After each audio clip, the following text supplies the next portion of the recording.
안녕하세요. 어머님과 남편의 정체를 알아차리고 불이 나게 탈출한 30대 여성입니다. 제 얼굴에 침 뱉기 같아서 어디 가서 말도 못하고 여기에 이야기하러 왔어요. 3년 연애 끝에 결혼한 남편과 저는 같은 대학을 졸업한 동문입니다. 학교를 다니는 동안 특별히 친하게 지낸 건 아니지만요. 남편은 2학년을 마치고 바로 군대에 갔고 저도 저대로 휴학과 어학연수를 다녀오면서 서로 마주칠 일이 별로 없었거든요. 그나마 같은 전공에 같은 동아리 활동을 했다 보니 연락이 끊어지지는 않는 정도였네요. 졸업 후에는 종종 서로 안부를 묻고 지냈습니다. 하지만 아무래도 딱히 이야깃거리가 없다 보니 대화라고 부를 수준은 못 되었네요. 그러다 남편이 제가 다니는 회사 근처로 이직을 해오면서 갑자기 연락의 빈도수가 잦아졌습니다. 주로 맛집에 대한 이야기였지만요. 그러다 언젠가 남편이 기가 막힌 맥주집을 발견했다며 자기가 살 테니 나오라고 하더라고요. 사실 맥주는 핑계 같았지만 저도 남편이 어떻게 변했을지 궁금하기도 했고 왠지 설레던걸요. 그리고 그날을 계기로 저희는 빠르게 가까워졌습니다. 얼마 지나지 않아 결혼을 전제로 사귀는 사이가 되었고 1년의 교제 끝에 결혼까지 하게 되었으니까요. 정말이지 사람 일이란 건 예상할 수가 없는 것 같네요. 대학교부터 지금까지 10년이 넘는 세월이었고 저에 대해서 누구보다 잘 아는 사람이 남편이고 남편에 대해서 누구보다 잘 아는 사람이 저라고 생각했습니다. 그렇기에 저와 남편이 만들어갈 결혼 생활에 누구보다 자신이 있었습니다. 우리는 평생 행복하게 백년해로 할 수 있을 거라고요. 하지만 결혼 생활이라는 건 둘만 가지고는 되는 일이 아니더라고요. 돌이켜 생각해보면 그 시작은 어머님이셨습니다. 저희 어머님은 직접 만나보시면 아시겠지만 보기엔 지극히 평범하신 분입니다. 어차피 제가 왜 이혼하게 되었는지 말씀드리려면 저희 시부모님에 대해서도 이야기를 해야 하니까 아예 시부모님과 시댁에 대해 먼저 말씀을 드릴게요. 남편이 말하기론 아버님께서는 평생 한 직장만 다니시다가 몇 년 전 퇴직을 하셨다고 했습니다. 다니시던 회사가 중견기업까진 아니어도 제법 큰 중소기업이었기에 처우가 나쁘지는 않았다고 해요. 하지만 세 자녀를 키우기엔 넉넉지는 않으셨고 그래서 남편이 학교를 다니던 시기에는 어머님께서 학습지 방문교사 일을 하셨다고 하더라고요. 아무튼 지금은 두 분 다 일하지 않고 계십니다. 생활은 자식들이 보내주는 용돈과 연금으로 충당하고 계시고요. 한편 저희 부모님께서는 원래 동네에서 작은 마트를 운영하셨습니다. 학생들을 상대로 하는 마트였기에 솔직히 큰 돈을 버신 건 아니었지만 저희 세 식구 먹고 사는데 부족함은 없었던 걸로 알아요. 그러다 제가 고등학교에 들어가던 시기에 사정이 달라졌습니다. 할아버지께서 돌아가시면서 저희 아버지 앞으로 작은 건물을 하나 남겨주셨거든요. 저희 아버지께선 전혀 모르고 있던 재산이라며 굉장히 놀라워하셨습니다. 할아버지께선 살아생전에 구멍난 양말은 물론이고 비닐봉지 하나 허투루 버리지 않으셨을 만큼 아끼며 사셨기에 아버지는 물론이고 저나 어머니도 지금까지 정말 감사하게 생각하고 있습니다. 아무튼 할아버지의 유산 덕분에 저희 집은 경제적으로 어느 정도 여유를 갖게 되었어요. 이후로 아버지께선 운영하시던 마트를 접으셨고 현재는 건물 관리 일을 하고 계십니다. 건물에서 나오는 세가 많지는 않지만 그래도 어머니와 아버지 두 분이서 쓸 건 쓰고 아낄 건 아끼며 사시기에 충분하다고 들었어요. 솔직히 제 재산이 아니다 보니 크게 관심을 두지 않아서 구체적인 내용은 저도 잘 모르겠네요. 이와 같이 남편과 제가 처한 상황이 조금 다르기는 했지만 그렇다고 해서 제가 남편보다 낫다, 남편이 저보다 부족하다 그런 생각은 하지 않았습니다. 말 그대로 시부모님 재산이고 친정부모님 재산이지 저희가 왈가왈부할 문제가 아니라고 여겼지요. 그저 저희 앞가림이나 잘하고 살자는 생각뿐이었지요.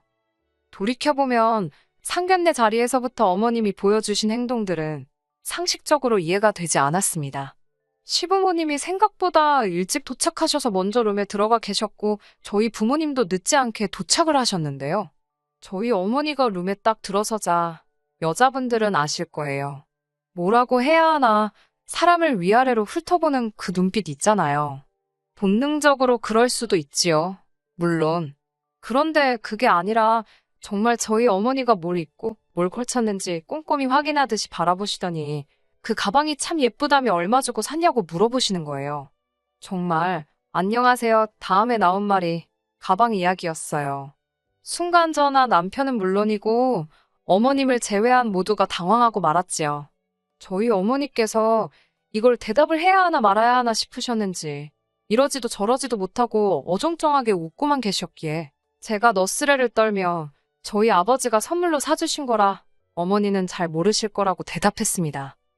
어머님께서는 친정어머니의 가방에서 눈을 떼지 못하셨고 예단과 혼수 등의 이야기가 나왔을 땐 당신은 따로 바라는 건 없고 빼기는 하나 받았으면 좋겠다 하시더라고요. 속이 훤히 보이는 그 말씀에 황당하기도 하고 어이가 없기도 했지만 하지만 곧이어 집 이야기가 나오자 어머님께선 다 큰 자식들이 결혼하는데 부모가 해줄 게 뭐가 있겠냐입니다. 그러면서 당신은 3천만 원이 최대라고 하시더군요. 당시 남편이 모아둔 돈은 4천이었습니다. 아무리 제가 시댁 재산에 관심이 없다고 해도 그래도 3천만 원은 좀 야속하다 느껴졌어요. 저희 친정부모님께선 1억 정도를 생각하고 계셨고 저도 모아둔 돈이 6천이 있었으니 더 황당하게 느껴졌던 것도 같아요. 친정부모님께선 돈이란 게 원래 있다가도 없고 없다가도 있는 거니 크게 개의치 말라 하셨습니다. 그래도 사윗감 하나는 마음에 든다며 그대로 결혼을 진행하라고요. 몇몇 친한 친구들이 기우는 결혼은 하는 게 아니라면서 저를 말렸지만 사람 마음이 그렇게 쉽게 단념이 되나요? 저 역시 친정부모님과 마찬가지로 돈 때문에 좋은 사람을 놓칠 수는 없다고 생각했네요. 그렇게 저희는 양가 어른들의 축복을 받으며 부부의 연을 맺었습니다. 제가 전셋집을 구하고 남편이 결혼식과 신혼여행 그리고 혼수에 들어가는 비용을 부담했습니다. 혹시나 남편이 미안해할까봐 제가 나서서 괜찮다고 신경 쓰지 말라고 했어요. 하지만 어머님께서는 이런 저희의 사정을 모르시는 건지 상견례 때 이야기 한 백은 안 사줄 거냐고 물어보시더라고요. 친정어머니도 그게 마음에 걸리셨다며 기왕 약속한 거 기분 좋게 하나 사드리라고 하셨기에 저희 어머니 가방과 같은 브랜드의 제품으로 마련해드렸습니다. 그런데 어머님 반응은 제 예상과는 달리 시큰둥했어요. 마음에 안 드시냐 물으니 당신 가방이 저희 어머니 가방보다 작은데 더 싼 거 산 거 아니냐고 물으시더라고요. 저희 어머니는 오래전에 사신 거라서 어머님께 더 비싸고 최근에 나온 신상이라고 하니 그제서야 표정이 풀리며 고맙다 하시는데 어휴 뭐라고 할까 좀 황당하고 어이가 없었지요. 그래도 그때만 하더라도 단순히 어머님이 생각보다 유치하시네 라고 여겼지 설마 이보다 경우 없는 행동을 하실 거라곤 전혀 생각지 못했습니다. 한 번은 이런 일도 있었어요. 결혼 전부터 저는 친정어머니와 매달 30만 원씩 돈을 모아서 1년에 적어도 한 번씩은 같이 여행을 다녔거든요. 남편에게도 결혼 이후에도 이것만큼은 계속할 거라고 이야기해둔 상황이었고요. 하지만 지난해에는 나라 상황도 그렇고 여러 가지로 여의치 않아 여행을 다녀오지 못했기에 올 연말에 가자는 이야기가 나왔습니다. 연말에는 여행 가는 사람이 많아 미리미리 준비를 해야겠다 생각하던 무렵에 어머님께서 연락을 해오셨습니다. 전화를 받았는데 어머님께선 한껏 나리 선목소리로 다짜고짜 저더러 잘못한 일이 있지 않냐고 하시더군요. 하지만 아무리 쥐어짜내도 도통 떠오르는 일이 없었기에 제가 괜한 너스레를 떨며 잘 모르겠다고 이야기해달라고 부탁을 드렸지요. 그러자 어머님께선 넌 돈 좀 번다고 네 엄마만 챙기냐입니다. 당신도 좋은 데 가서 맛있는 거 먹고 놀러 다니는 거 좋아하신다고요. 그제서야 저랑 친정어머니가 여행을 가는 것 때문에 이렇게 심통이 나셨구나 싶더군요. 저는 어머님께 그럼 다음에는 같이 가자고 대신 어머님도 어머님 경비는 가져오셔야 한다고 혹시나 오해하실까 최대한 애교스럽게 말씀드렸습니다. 저희 엄마랑 저도 각자 경비를 내는 거라고도 덧붙였고요. 그러자 어머님께선 죄송하면 죄송하다고 말을 하면 되지 돈을 내라 마라 치사하고 더럽답니다. 황당했지요. 당황한 제가 통장이라도 보여드려야겠냐고 여쭤봤지만 어머님은 됐다고 저더러 정말 웃기네라 하셨어요. 돈 이야기가 나와서 말이지만 저는 따로 남편 월급에 관여하지 않았습니다. 예를 들어 남편이 생활비라고 한 달에 100만 원을 주면 저도 똑같이 100만 원을 보태서 200만 원으로 살림을 꾸렸어요. 나머지 돈은 어떻게 쓰던지 간섭하지 않았습니다. 일단 남편이 현명하게 쓸 건 쓰고 모을 건 모을 거라는 믿음이 있었고, 사실 시댁이 친정보다 어려운 상황이었잖아요. 때로는 저와 상의하지 않고 시부모님을 챙겨드리고 싶을 수도 있을 거고요. 그럴 때 제 눈치라도 볼까봐 그러지 말라고 터치를 안 했습니다. 대신 남편도 제 월급에 대해서는 이러쿵저러쿵 말을 하지 않았지요. 어디 적어둔 건 아니어도 저희 둘 사이에 어떤 규칙 같은 거라고 적어도 저는 그렇게 생각했네요. 아무튼 그날 밤 남편에게 어머님께 경비 이야기를 했더니 믿질 않으시더라고. 억울하다고 하소연을 했어요. 남편의 반응은 솔직히 뜻밖이었습니다. 전적으로 제 편을 들어줄 거란 기대는 없었지만 제 탓을 할 줄은 몰랐네요. 어머님이 돈 이야기에 예민한 거 알면서 다음엔 모시고 간다 하고 한 50만 원이라도 일단 보내드렸으면 싫은 소리를 들었겠냐고 그러더군요. 아니, 모시고 갈 것도 아니고 50만 원을 드릴 생각도 없고 이유도 없었는데 왜 지키지도 못할 소리를 하라고 하는 건지 더 이야기해봤자 싸움만 나겠다 싶어서 제가 먼저 입을 다물었어요.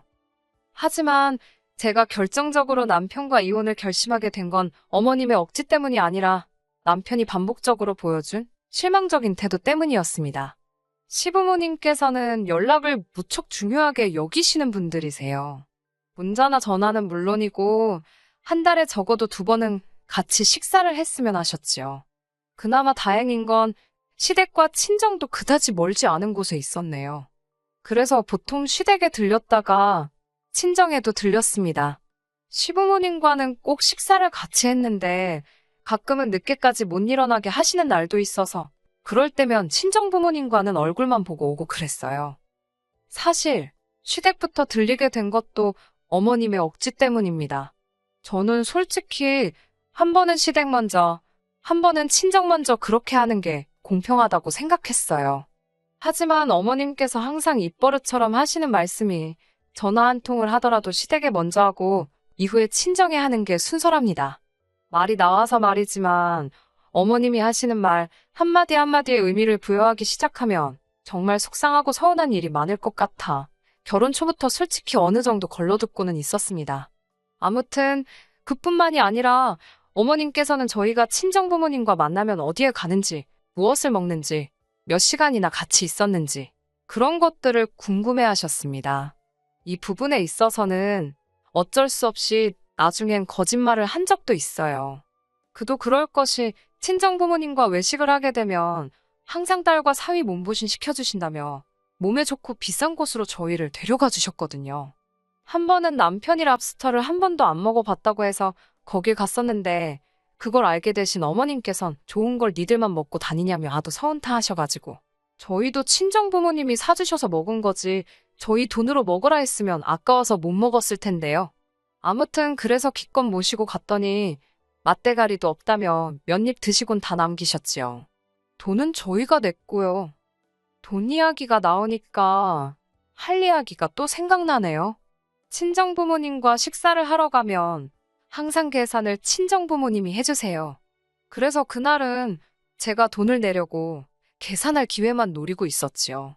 친정아버지께서 화장실에 가신다고 잠시 자리를 비우셨고 그 틈에 제가 20만 원 남짓을 긁었습니다. 그러자 친정아버지께서 니들이 왜 그걸 내냐며 화를 내시더니 제 손에 기어이 50만 원을 쥐어주셨지요. 뿐만 아니라 결혼식 이후 저희는 매달 생활비의 일부로 친정엔 20만 원, 시댁엔 30만 원씩 용돈을 드리고 있었어요. 하지만 저희 결혼기념일이 돌아왔을 때 친정부모님께선 300만 원으로 그 돈을 되돌려 주셨습니다. 어디 가서 둘이 오붓한 시간이라도 보내고 오라면서요. 하지만 그 무렵 시부모님께서는 물가가 얼마나 올랐는데 아직도 30만 원이냐며 더 올려달라고 요구를 해오셨지요. 양쪽 집안 어른들을 비교하면 안 되는 거지만 저도 사람이다 보니 어쩔 수 없이 더 잘해주시는 쪽으로 마음이 기울더라고요. 그렇다고 제가 시댁을 무시하거나 업신여기지는 않았어요. 오히려 서운타 하실까봐 40만 원으로 용돈도 올려드렸고 해주시는 거 없어도 제철 과일, 좋은 음식 같은 건 때때로 댁으로 보내드렸습니다. 하지만 지난달 일이 터졌습니다. 저는 지금도 왜 일이 갑자기 그렇게 된 건지 이해는 되지 않지만 그날은 저희 친정어머니께서 저희 집에 소불고기에 간장게장에 김치에 바리바리 싸우셨더라고요. 그래서 제가 너무 감사해서 20만 원 챙겨드렸습니다. 솔직히 20만 원으로 재료비나 될까요?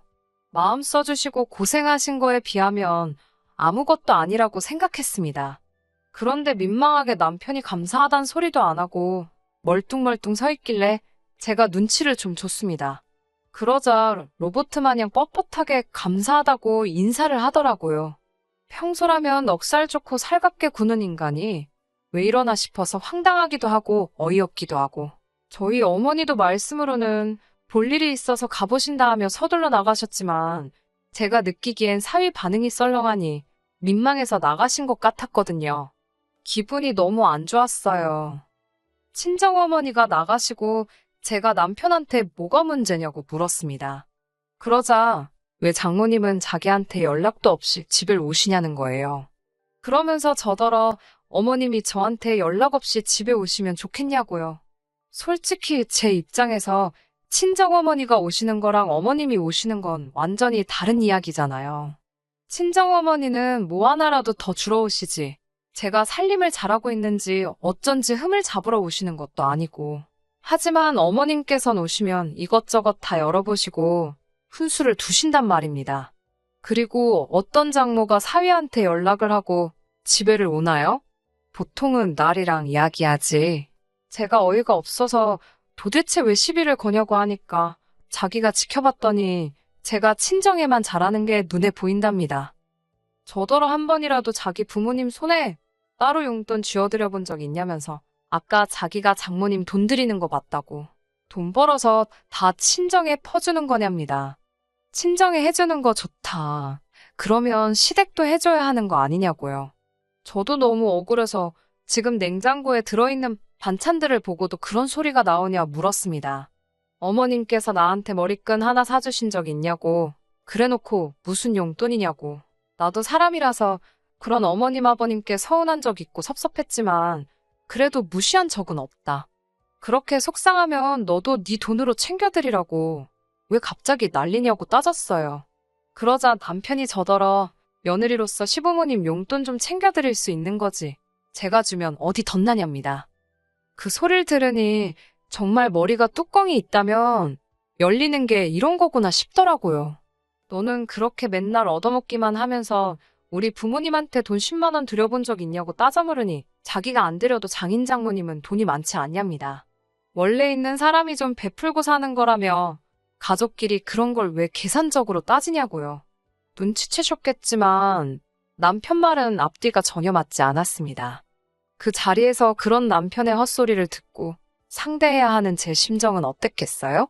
결국 저도 해서는 안 될 말을 하고 말았습니다. 해온 것도 없으면서 바라는 게 왜 이렇게 많냐고, 왜 시비를 걸고 그러냐고요.